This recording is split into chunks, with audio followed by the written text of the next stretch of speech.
Well, the Synod on Synodality is in the home stretch. Participants are making their way through the final part of the working document. There have also been prayer events and time with Pope Francis. EWTN Vatican News Correspondent Colm Flynn has more.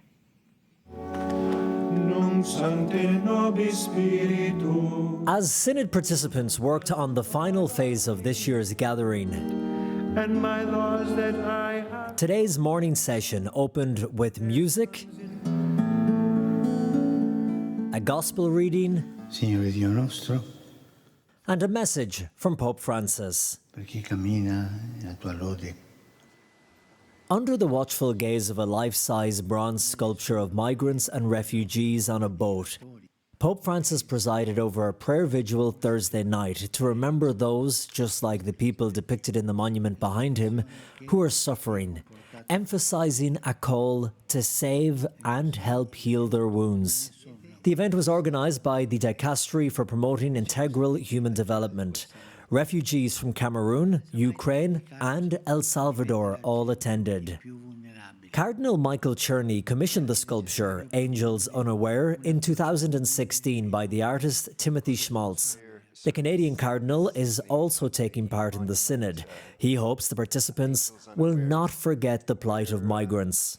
The Assembly, which is learning how to walk together as a church, will effectively symbolize walking together with some of the most vulnerable people on our planet, namely those who are fleeing, those who are forced to be on the move, those whom we call migrants and refugees.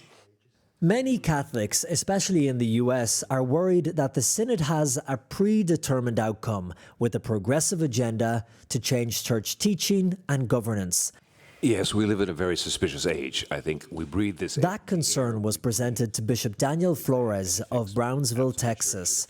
Here's how he responded. I have no worry about that. I do not see a conspiracy. I have simply heard honest, sincere, faithful, charitable conversations under, shall I say, under sub tutela Petri, under the care of Peter.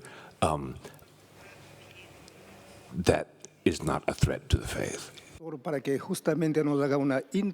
During the Synod, there has been a lot of talk about the Instrumentum Laboris, or the working document for the Synod. Cardinal Luis Rafael Seco, Patriarch of Baghdad, explained to EWTN News its meaning and intention. It went very well. So there is an awareness on the part of all of us to be servants, to bring the gospel, to have the courage to speak about God, about Christ, in a very humble way, but also as a family. We all have to work together and not separate. So this concept of authority has to be fatherly.